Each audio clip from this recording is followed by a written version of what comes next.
ग्लानिर्भवति भारत अभ्युत्थानम् अधर्मस्य तदात्मानं सृजाम्यहम् परित्राणाय साधूनां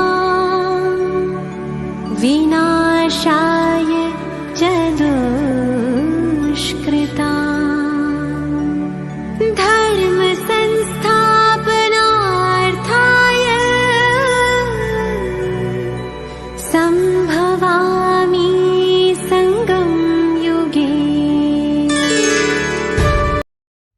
ओम शांति।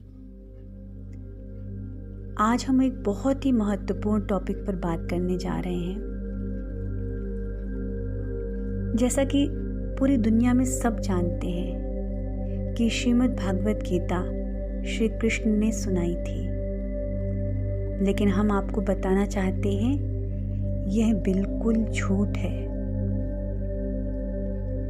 श्री कृष्ण ने कभी श्रीमद् भागवत गीता नहीं सुनाई।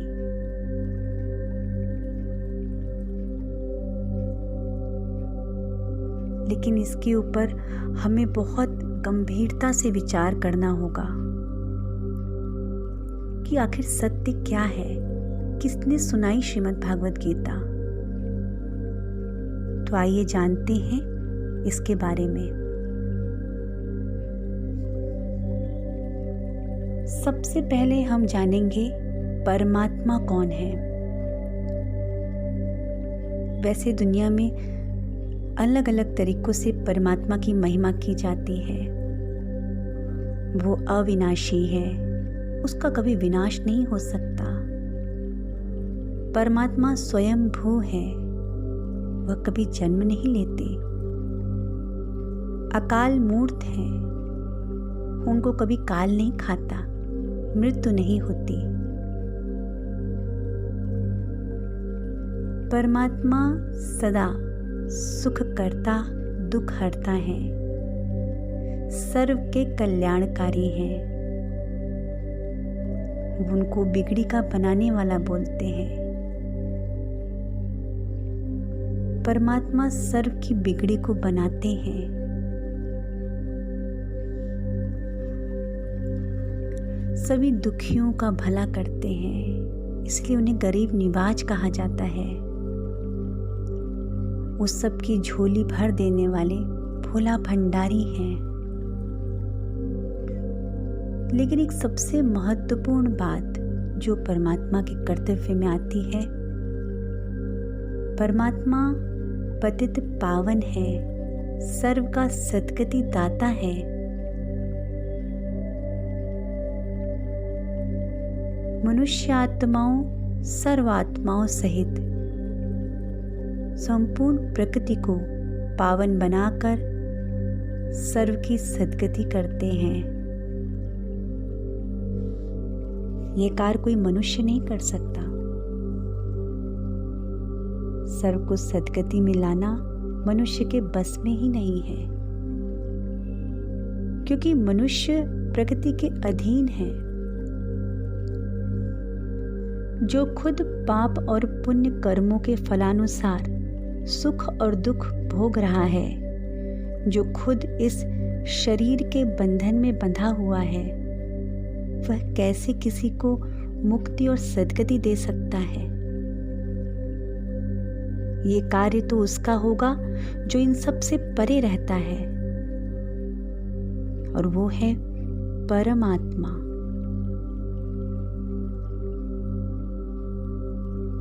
अगर श्री कृष्ण की बात करें तो श्री कृष्ण सर्वगुण संपन्न 16 कला संपूर्ण पुरुषोत्तम देवता हैं वो भी मनुष्य ही, लेकिन दिव्य गुणों से भरपूर मनुष्य हैं, सतो प्रधान मनुष्य हैं। लेकिन श्री कृष्ण परमात्मा नहीं है, क्योंकि इन्होंने प्रकृति का आधार ले रखा है। उनकी जन्म और मृत्यु बताई गई है।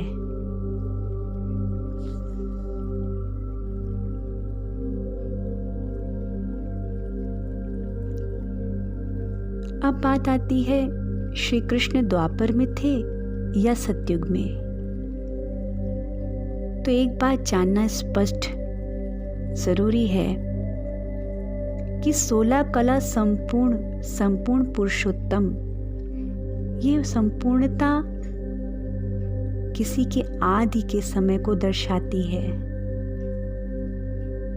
जैसे यदि हम मोबाइल को चार्ज करते हैं तो फुल चार्ज मोबाइल 100% दिखाता है, यह उसकी संपूर्णता की स्टेज है। लेकिन धीरे धीरे समय बीतने के साथ, यूज़ करने के साथ साथ उसकी चार्जिंग कम होती है और धीरे धीरे कम होते होते वह 100 से नीचे और नीचे आ जाता है। ठीक उसी तरह संपूर्ण पुरुषोत्तम 16 कला संपूर्ण सतोप्रधान श्री कृष्ण सतयुग में रहते हैं। यही तो संपूर्णता की स्टेज है, क्योंकि सतयुग के बाद फिर त्रेता युग आना है और त्रेता में राम को 14 कला दिखाया गया है। मतलब कि चार्जिंग कम हुई है, डिग्री कम हुई है। लेकिन कहा जाता है श्री कृष्ण द्वापर में थे, ये कैसे हो सकता है? एक तरफ उसे 16 कला संपूर्ण कहा है, संपूर्ण पुरुषोत्तम कहा है, और फिर उसे 14 कला वाले राम से भी कम कर दिया। त्रेता के बाद द्वापर की कला तो और कम हो जाती है, वह तो 12 कला हो गई। यह तो सही नहीं है, जरूर कुछ गलती हुई है।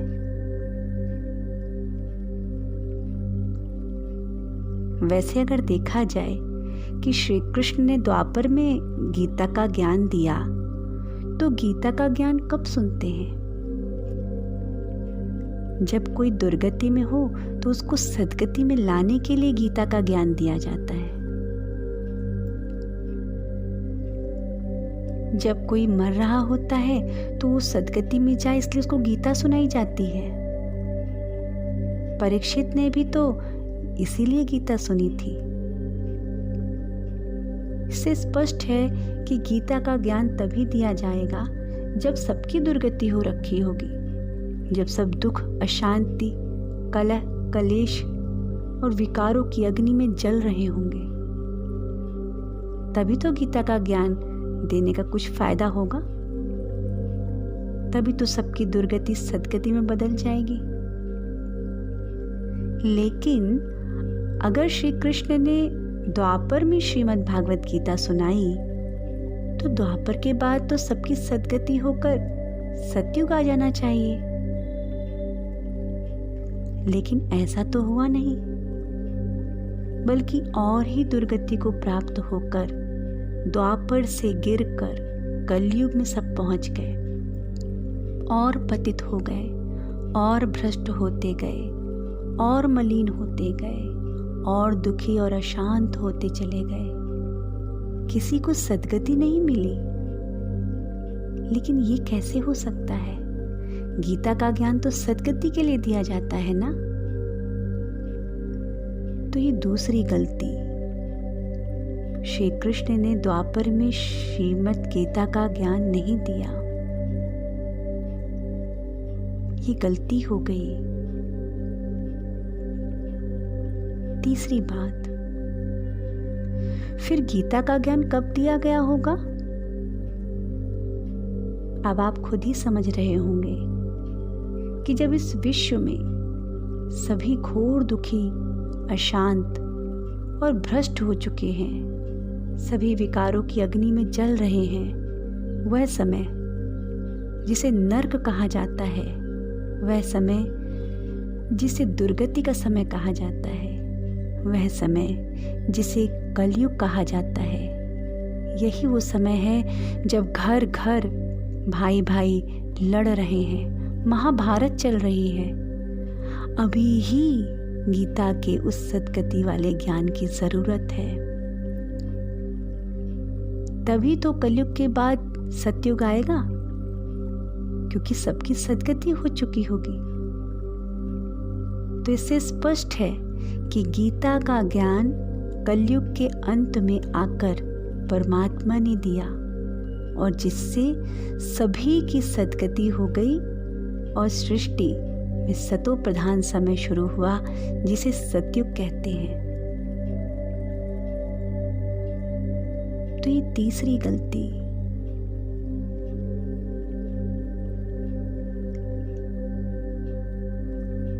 और उसके बाद चौथी गलती जो सबसे महत्वपूर्ण है, जो अगर ना हुई होती तो बाकी की 3 गलतियां भी कभी नहीं होती। और वो क्या है कि श्रीमद् भगवत गीता जब स्वयं परमात्मा ने सुनाई है तो परमात्मा तो निराकार है। परमात्मा तो सभी मनुष्यों के परम पिता हैं। उन्हें तो गॉड फादर कहते हैं। पालनहार कहते हैं। उनके लिए ही तो गाते हैं, तुमेव माता च पिता तुमेव, तुमेव बंधु च सखा तुमेव, तुमेव सर्वम मम देव देव। उस परमात्मा की महिमा में ही तो इतनी बड़ी बड़ी बातें कही गई हैं। और फिर उस परमात्मा को ही हम सब भूल गए। अलग अलग नाम से उसे पुकारते रहे, लेकिन वो कौन है, उसका क्या नाम है, उसका क्या कर्तव्य है, सब कुछ भूल गए।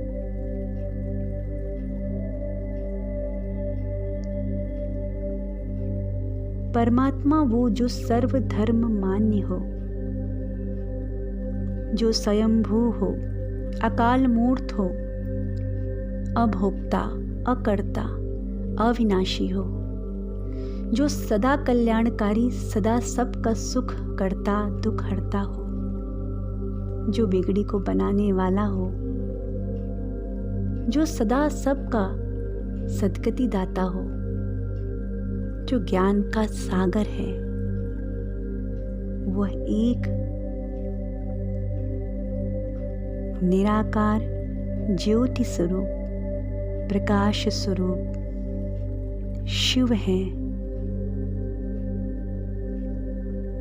आदि समय से अगर इतिहास में जाकर भी देखा जाए तो सबसे पहले पूजन शिव का ही शुरू किया गया, जिसे अव्यभिचारी भक्ति कहते हैं। तो सबसे पहले भक्ति शिव की शुरू हुई थी। आज तक के सबसे प्राचीनतम मंदिरों में देवी देवताओं के मंदिर नहीं हैं। सबसे प्राचीनतम मंदिर शिव के ही हैं। उन्हें ही आदि देव, महादेव, देवादिदेव कहा जाता है। निराकार ज्योति स्वरूप शिव के मंदिर इस पूरे विश्व में सर्वाधिक आपको मिलेंगे। देवी देवताओं की पूजा तो उसके काफी समय के बाद शुरू हुई है।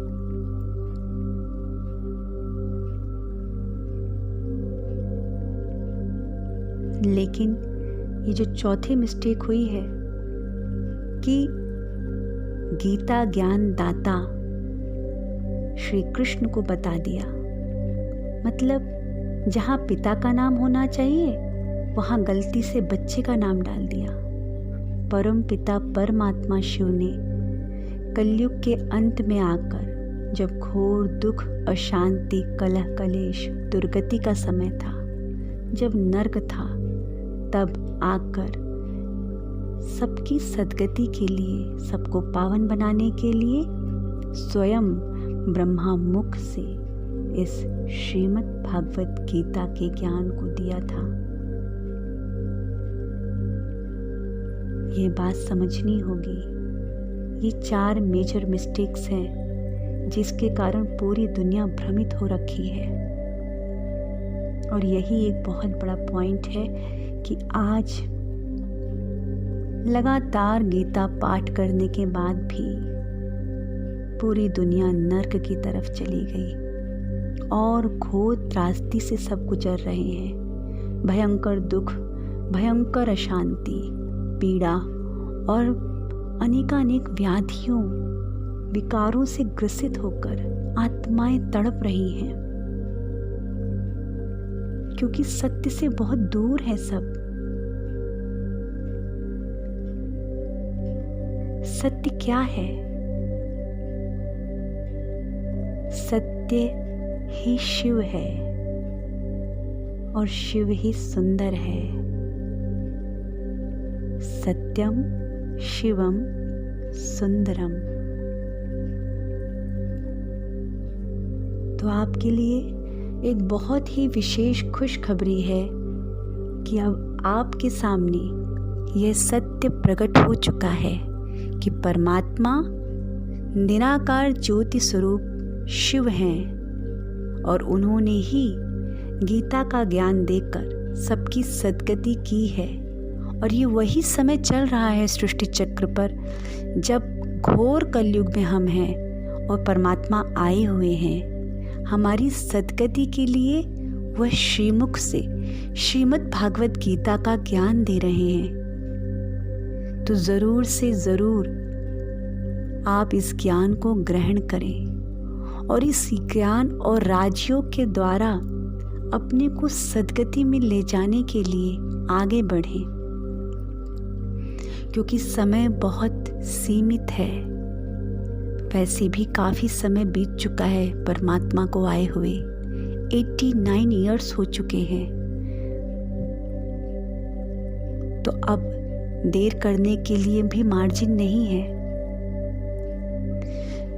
ज़रूर से इस वीडियो में बताए हुए जितने भी पॉइंट्स हैं उनके ऊपर चिंतन करें, आपस में डिस्कस करें और निष्कर्ष पे आएं। सत्य को समझें और सत्य को जानकर उसका अनुसरण करें। फिर देखिए कैसे सबकी सद्गति होना शुरू हो जाएगी। ये दुख, कलह, कलेश, अशांति की दुनिया समाप्त होकर सुख, शांति, संपन्नता, खुशहाली की दुनिया आ जाएगी। ओम शांति।